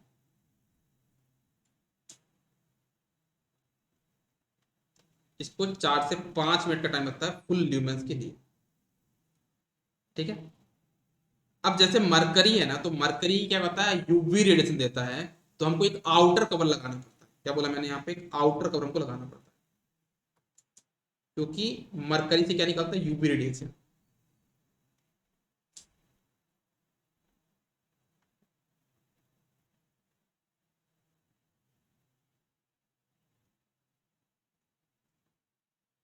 मरकरी में क्या होता है, यूवी रेडिएशन, और उस यूवी रेडिएशन की वजह से हमको क्या करना पड़ता है, इसका आउटर कवर यूज करना पड़ता है।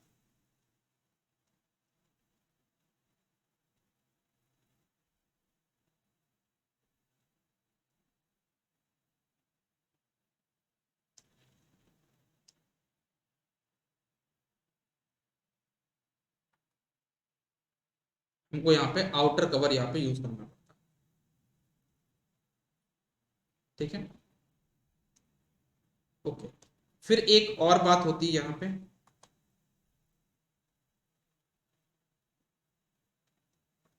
मरकरी वेपर लैंप में, कि इसका लैंप इफिशियंसी कितना हो, तो क्या बोलोगे, इसकी जो लैंप इफिशियंसी होती है वो होती 30 से 40 ल्यूमेंस पर वॉट। ठीक है, ओके। तो ये हो गया आपका मरकरी वेपर लैंप के बारे में। मरकरी, देखो एक चीज आपको शायद लिखना मैं भूल गया, जो सोडियम वेपर लैंप है ना, वो आपका सिर्फ एसी में काम आता है, यहाँ पे कहीं पे लिख लीजिएगा। जो सोडियम वेपर लैंप था ना, वो सिर्फ आपका एसी में यूज होता है, कहीं पे लिख लीजिएगा, लिखना मैं भूल गया था। ये सिर्फ आपका एसी में यूज होता है ना, ये तो यहाँ पे एसी, ये आपका सिर्फ एसी में यूज होता था सोडियम वेपर लैंप। लेकिन अगर हम मरकरी वेपर लैंप की बात करें, तो मरकरी वेपर लैंप हमारे पास 3 टाइप के होते हैं, है ना। हमारे पास जो मरकरी वेपर लैंप है वो 3 टाइप के होते हैं। कौन कौन से 3 टाइप के होते हैं देखना, मैं बताता हूं आपको।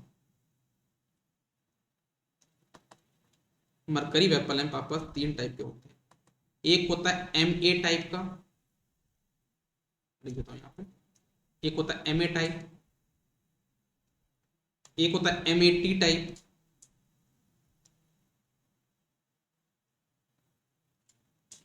एक होता है आपका MB टाइप। ये तीन टाइप के मरकरी लैंप होते हैं, है ना, according to their voltage wattage rating. जैसे MA टाइप होता है ना, इसका जो वॉटेज रेटिंग है वो होता है 250 से 400 वॉट, 250 से लेके 400 वॉट का होता है। ठीक है, और इसका जो वोल्टेज होगा वो 250 वोल्ट, 250 वोल्ट। ठीक है, और ये आपका AC के लिए होता है, बस 250 AC। जो MA टाइप होता है वो सिर्फ AC के लिए होता है। बात करते हैं MAT टाइप। MAT टाइप का जो वोल्टेज रेटिंग होता है वो होता है 300 से लेके 500 वॉट का,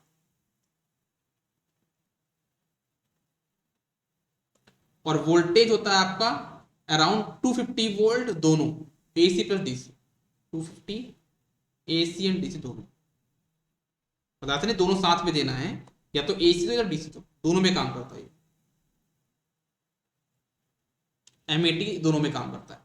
बात करते हैं अब MB टाइप की, तो MB टाइप का जो वोल्टेज रेटिंग है वो आपका है 80 से 120 वॉट। कितना आपका 80 टू 120 वॉट।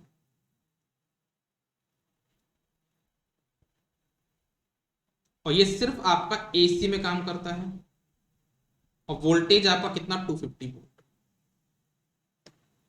ठीक है, तो ये हो गया आपके तीन टाइप, MA MAT और MB टाइप। ठीक है, तो ये हो गया आपका मरकरी वेपर लैंप। एक और होता है इसको हम बोलते हैं मरकरी आयोडाइड, वो भी मैं लिख देता हूं यहाँ पे, छोटा सा ये तो लिख देता हूँ इसमें मैं, यहीं पे लिख देता हूँ।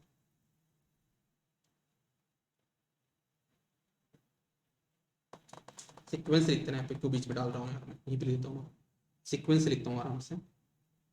यहाँ पे कोई इंपॉर्टेंट पॉइंट तो आप वो लिख लेना। एक नया लैंप बताया मैंने आपको, मरकरी आयोडाइड लैंप। आप ये समझ जाओ पूरी चीज बता रहा हूँ मैं, कोई भी पॉइंट मिस नहीं कर रहा हूँ यार, है ना,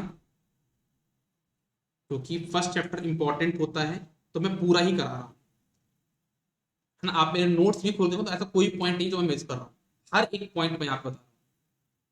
ठीक है, जैसे मरकरी आयोडाइड लैंप की बात करें तो मरकरी आयोडाइड लैंप में क्या होता है, इसकी जो मतलब इसे कहते हैं आयोडाइड वेपर यूज करते हैं। मरकरी वेपर लैंप में हम क्या यूज करते हैं, आयोडाइड ऐड करते हैं, आयोडाइड वेपर एडेड।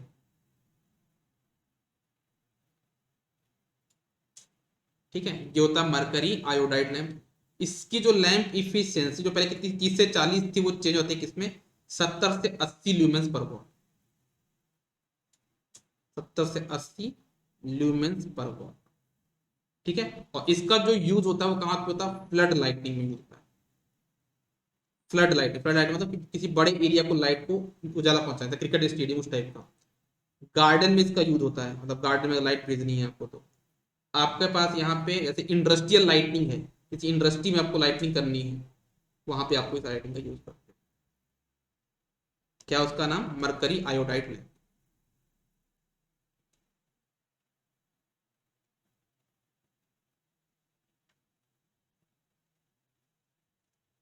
ठीक है, तो ये हो गया आपका मरकरी आयोडाइड लैंप, इससे ज्यादा कुछ और नहीं पूछेगा ना आपसे। ठीक है, अब आता है आपका नियॉन लैंप, उसको डिस्कस कर लेते हैं, नियॉन लैंप के बारे में थोड़ा सा।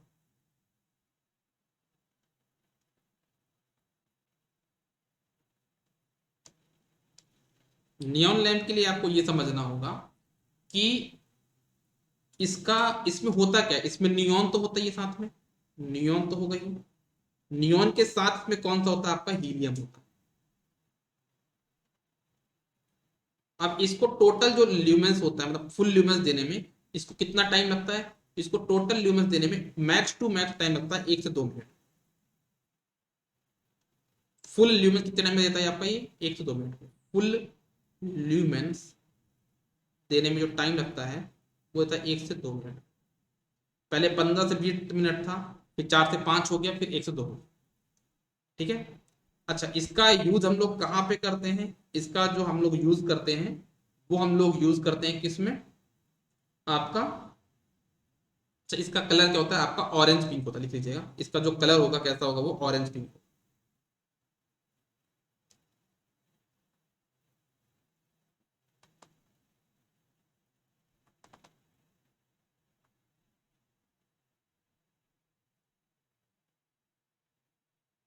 ऑरेंज पिंक कलर लाइट देगा आपका ये।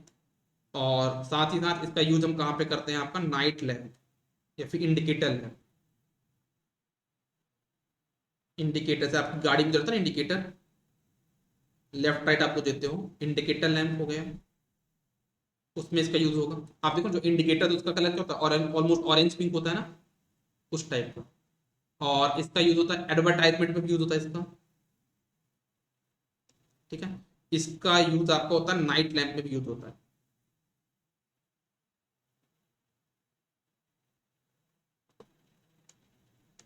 ठीक है। तो ये हो गया आपका नियॉन लैंप। इसकी जो लैंप इफिशियंसी है वो 15 से 40 लुमेंस पर वॉट होती है। इसकी जो लैंप इफिशियंसी है वो कितनी होती है? Almost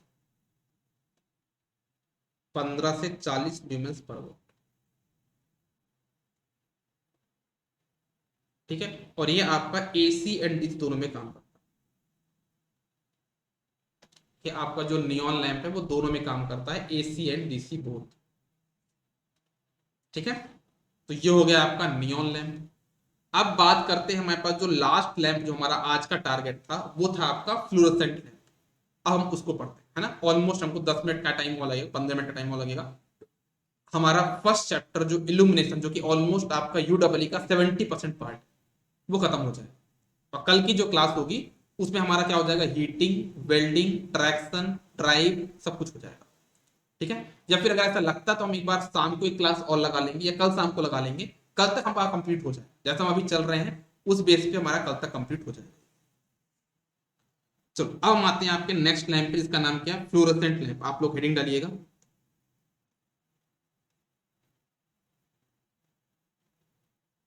fluorescent lamp. इसी को हम क्या बोलते हैं? इसी का नाम क्या है एक तरीके से? ट्यूबलाइट। ट्यूबलाइट इसी का नाम है ना, याद रखना। हम फ्लोरोसेंट लैंप को ही क्या बोलते हैं? ट्यूबलाइट बोलते हैं। कोई नई बड़ी बात नहीं है।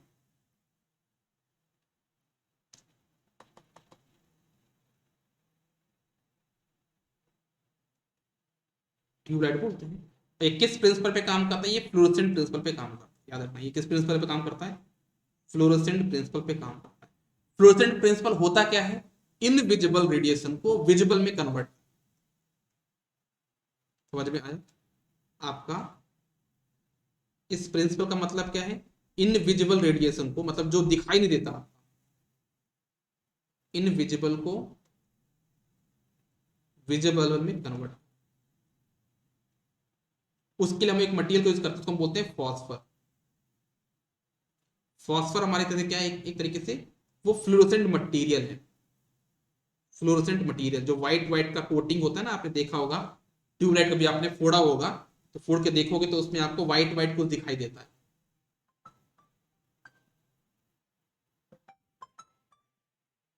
हेलो। हाँ।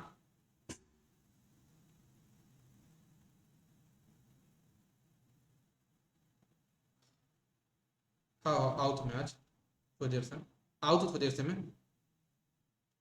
हाँ आओ तो ना, मैं नहीं ले जाए यहाँ से, आजा घर आजा। हाँ सब बढ़िया चला था ना। हाँ हाँ ठीक।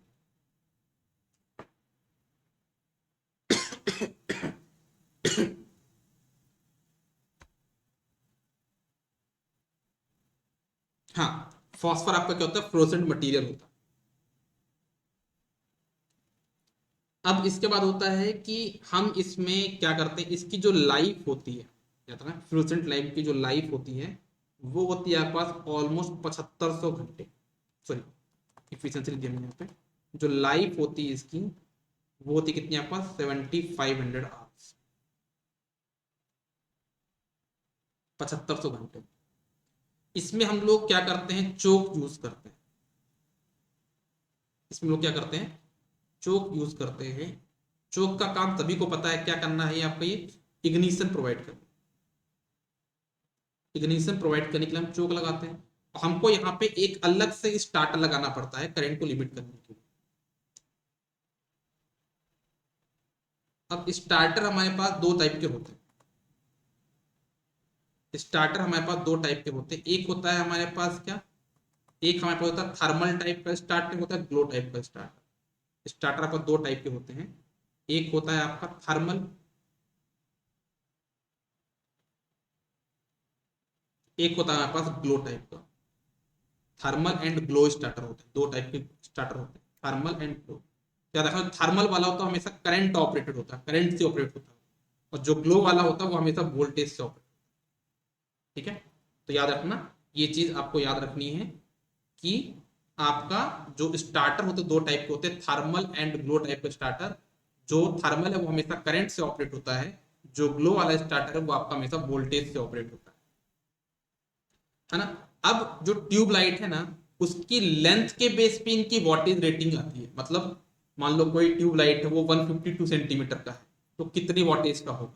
अगर कोई 122 सेंटीमीटर, तो कितनी वॉटेज का होगा। या हम लोग जो घर में लगाते हैं ट्यूबलाइट, वो कितनी वॉटेज का होता है, कितनी उसकी लेंथ होती है।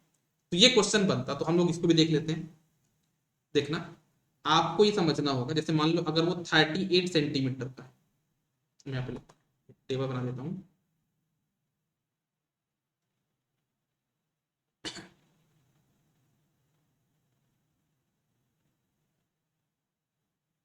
क्या बोला मैंने, इधर लिखा मैंने आपका लेंथ,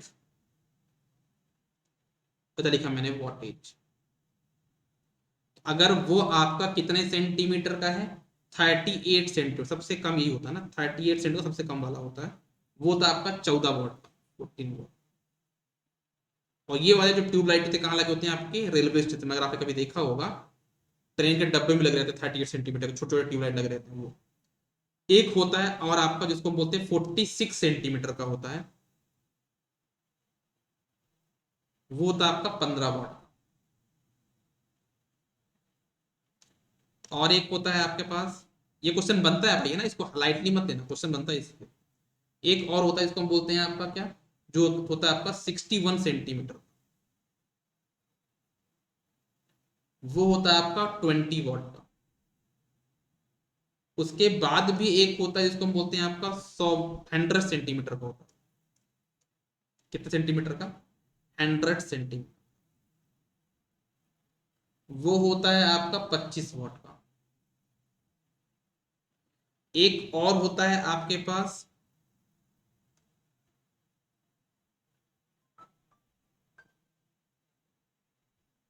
हेलो,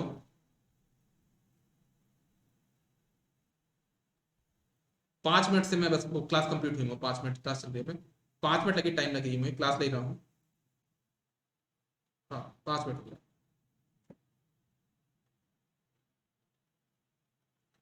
ठीक है, तो ये आपका 125 हो गया।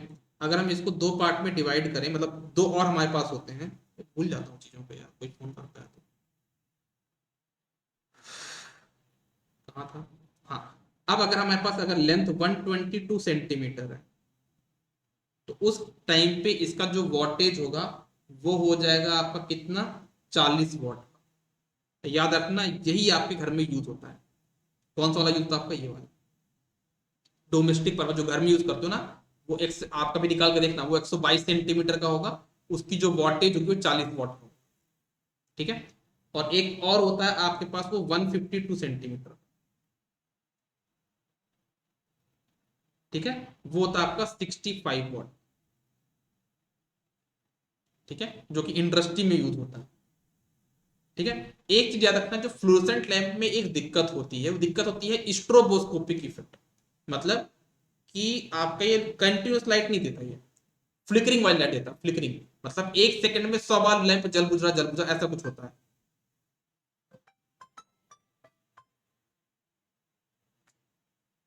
ठीक है, तो इस लैंप में क्या होता है, आपके पास फ्लोरोसेंट लैंप में आपके पास यहाँ पे क्या होगा, स्ट्रोबोस्कोपिक इफेक्ट होता है। स्ट्रोबोस्कोपिक इफेक्ट क्या होता है कि एक तरह से आपकी जो लैंप है ना, वो कंटिन्यू नहीं जल रहा है ना, वो फ्लिकरिंग कर रहा है, एक सेकंड में मान लो 100 बार हो रहा है जैसे, है ना, तो उससे हम किसी भी रोटेटिंग बॉडी के मोशन को नहीं काउंट कर सकते। ठीक है, तो इतना याद रखना, स्ट्रोबोस्कोपिक इफेक्ट यहाँ पे होता है किसमें, फ्लोरोसेंट लैंप में। इसके बारे में डिटेल में समझना हो तो मैंने फुल कोर्स में बताया हुआ है, आप उसमें देख लेना।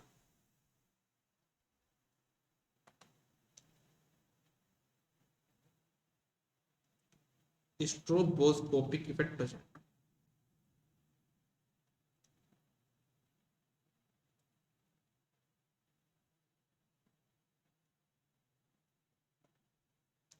स्ट्रोबोस्कोपिक इफेक्ट आपके पास यहाँ पे क्या होता है, प्रेजेंट। ठीक है, अब अगर मान लीजिए हम अपने फ्लोरोसेंट लैंप जो मैंने यहाँ पे बनाया है, अगर मैं अपने इस लैंप को, है ना, अगर मैं अपने इस लैंप को कहाँ पे ऑपरेट करूं, डीसी में ऑपरेट करूं, अभी की तरह भी ऑपरेट किया मैंने, एसी में ऑपरेट किया इसको, अगर मैं डीसी में ऑपरेट करूं तो क्या होगा, ये देखना, फ्लोरोसेंट लैंप ऑन डीसी।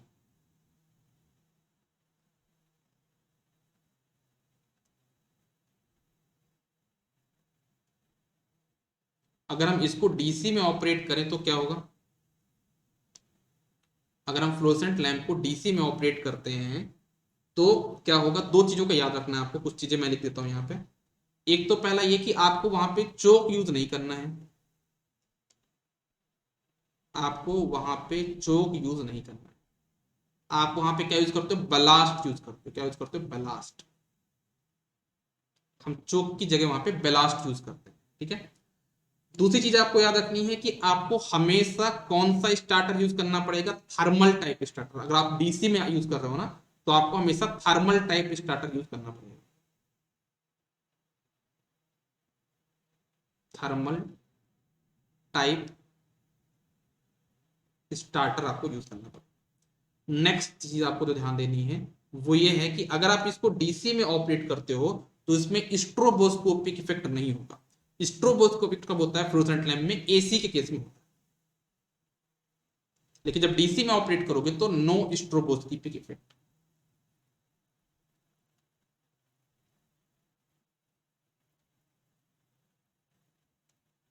इसमें स्ट्रोबोस्कोपिक इफेक्ट नहीं होता है अगर आप इसको डीसी में ऑपरेट करते हैं तो।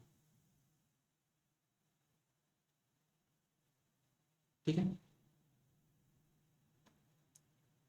ओके, एक चीज और याद रखनी है आपको कि हमारे इस लैंप में हमको क्या करना पड़ता है कि जैसे अगर हम डीसी में ऑपरेट कर रहे हैं ना, तो हो सकता है कि जो मेरा मरकरी रखा है ट्यूबलाइट के अंदर, वो क्या करता है, आपका किसी एक ही जगह से आपका लाइट दे रहा है, तो मुझे चाहता हूँ कि पूरे जगह से लाइट दे, तो मुझे यहाँ पे रिवर्सिबल स्विच यूज करना पड़ता है। क्या बोला मैंने, इरिवर्सिबल स्विच यूज करना पड़ता है। अब इसका जो कॉन्सेप्ट है वो आपको फुल क्लास में मिलेगा, मैं यहाँ पे इससे एक्सप्लेन नहीं कर पाऊंगा, थोड़ा जल्दबाजी में भी हूँ मैं, तो इसको मैं और अच्छे से डिटेल नहीं कर पाऊंगा। बस याद रखना, इरिवर्सिबल स्विच यूज करना पड़ता है।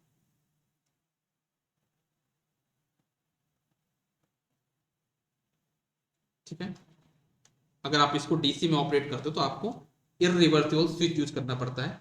और एक चीज और है, इसकी जो लैंप मतलब इसकी जो लाइफ है, इसकी जो लाइफ है वो आपकी डीसीए केस में कम हो जाती है। कितनी होती है, अराउंड 80% ऑफ एसी, इसकी लाइफ कम होती है एज कंपेयर टू एसी। ठीक है, ये हो गया। और एक और जो बताया मैंने आपका, जो नेक्स्ट टाइप होता है जिसको बोलते हैं सी एफ एल, है ना, तो सी एफ एल कहते थे, आपका यही लैंप है, बस उसका शेप अलग दे दिया गया है। उसको बोलते हैं क्या, कॉम्पैक्ट फ्लोरोसेंट लैंप। मतलब कॉम्पैक्ट फ्लोरोसेंट लैंप इसका फुल फॉर्म है यही लैंप, बस उसका शेप अलग रख दिया गया है पॉपुलैरिटी पाने के लिए, क्योंकि लोग 100 वाट का बल्ब यूज कर रहे थे, तो उसकी पॉपुलैरिटी पाने के लिए हमने ट्यूबलाइट का शेप दे दिया, किस जैसे, आपके लैंप, इनकैंडेसेंट लैंप के जैसे। ठीक है, ऐसा। तो ये हो गया आपका पूरा पूरी लैंप की कहानी। एक छोटा सा कॉन्सेप्ट और बनता है, वो मैं लिख देता हूं।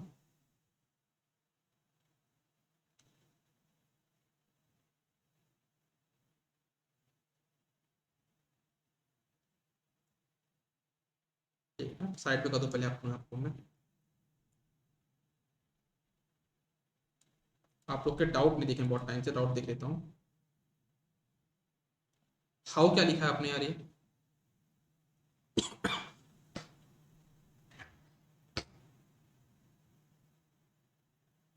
अच्छा, फोन में बात कर रहा हूँ तो बोले थे हाउ। ठीक है, अब हम बात करते हैं किसके बारे में। अच्छा, मैं म्यूट करना भूल गया था क्या? अब हम बात करते हैं, एक छोटा सा टॉपिक आता है लाइटनिंग स्कीम। मतलब कि हमारा जो लैंप होते हैं, हम उसको कैसा बनाते हैं कि वो लाइट की 50% ऊपर जाएगी, नीचे जाएगी, कितना ऊपर कितना नीचे, उसके बेस को हम बोलते हैं लाइटनिंग स्कीम। ठीक है, तो आप लोग हेडिंग डालना है यहाँ पे, लाइटनिंग स्कीम। इस पे भी क्वेश्चन बनते हैं, बहुत सारे क्वेश्चन बन चुके हैं यार, छोटे छोटे टॉपिक पे क्वेश्चन बन जाते हैं।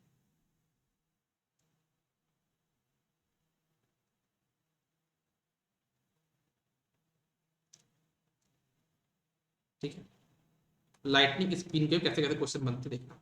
सबसे पहले बनता है आपके पास कौन सी लाइटनिंग स्कीम होती है आपका, जिसको हम बोलते हैं direct lightning scheme. Direct LS दिया ना, एलएस में समझ जाना, लाइटनिंग स्कीम है ना, direct lightning scheme. Direct lightning scheme में क्या होता है कि आपका जो 90% लाइट है, 90% लाइट है वो नीचे की तरफ आती है, और 10% लाइट आपके ऊपर जाती है। ठीक है, इसको हम बोलते हैं डायरेक्ट लाइटनिंग स्कीम। जैसे आपके घर पे जो बल्ब लगा है ना, उसकी 90% लाइट आपके नीचे आ रही है, 10% ऊपर छत में जा रही है, उसको हम बोलते हैं डायरेक्ट लाइटनिंग स्कीम। एक होता है आपके पास यहाँ पे सेमी डायरेक्ट लाइटनिंग स्कीम। क्या होता है हमारे पास वो,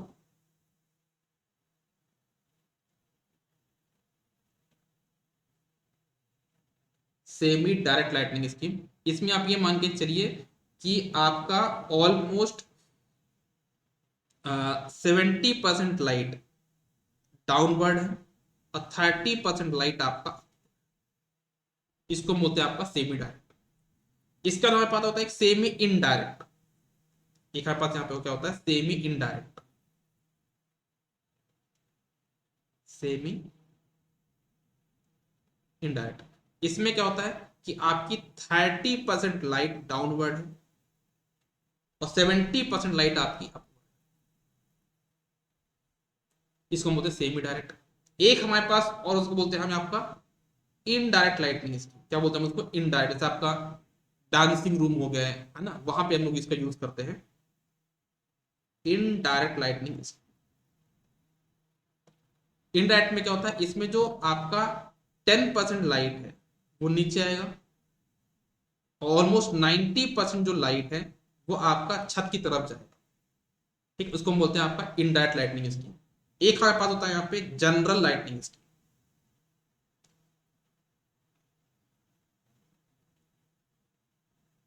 जनरल लाइटनिंग स्कीम ये समझिए कि जो 50% लाइट है वो डाउनवर्ड है, और 50% जो लाइट है वो, इसको हम बोलते हैं आपका जनरल लाइटनिंग स्कीम। ठीक है, तो बहुत बहुत धन्यवाद आप लोगों का, आप लोग का सपोर्ट का। हम लोगों ने अपना फर्स्ट चैप्टर पूरा पूरा कवर कर लिया। ठीक है, पूरा डिटेल में पढ़ा, बहुत डिटेल में पढ़ा है मैंने, क्योंकि मुझे पता है कि ये चीज आपके लिए इंपॉर्टेंट थी, है ना। और शॉर्ट नोट भी कितने पेज के बने मैं आपको दिखाई देता हूँ, है ना, कितने पेज के शॉर्ट नोट्स हैं आप लोग देख सकते हो। ये पहला पेज हो गया, second page, third page, fourth page, fifth page, पांच, मतलब 2.5 पन्ने। ठीक है ना, ये 2.5 पेज में आपका हो गया। 2.5 पेज को अगर आप डेली पढ़ोगे, अगर आप इसको कोशिश करो डेली पढ़ने की, 4 से 5 दिन पूरा रट्टा हो जाएगा आपको। रट्टा हो जाएगा मतलब फिर ये आप इसको सिर्फ 5 मिनट पढ़ पाओगे, है ना। इसको मैक्सिमम पढ़ने के लिए 5 मिनट ज्यादा नहीं लगेंगे। 5 मिनट ये हो गए, 5 मिनट आपका बाकी चैप्टर हो गया, 10 मिनट में आप डेली रिवीजन करो, डबल का क्या चाहिए आपको, 3 रुपीज में प्रिंट हो जाएगा, बताओ।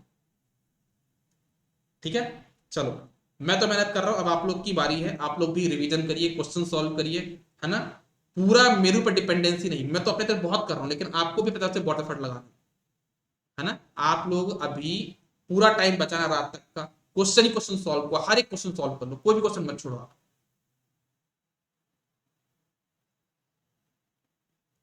अब आप यही पढ़ोगे, फुल कोर्स नहीं पढ़ोगे क्या, आप ऐसा हो गया क्या?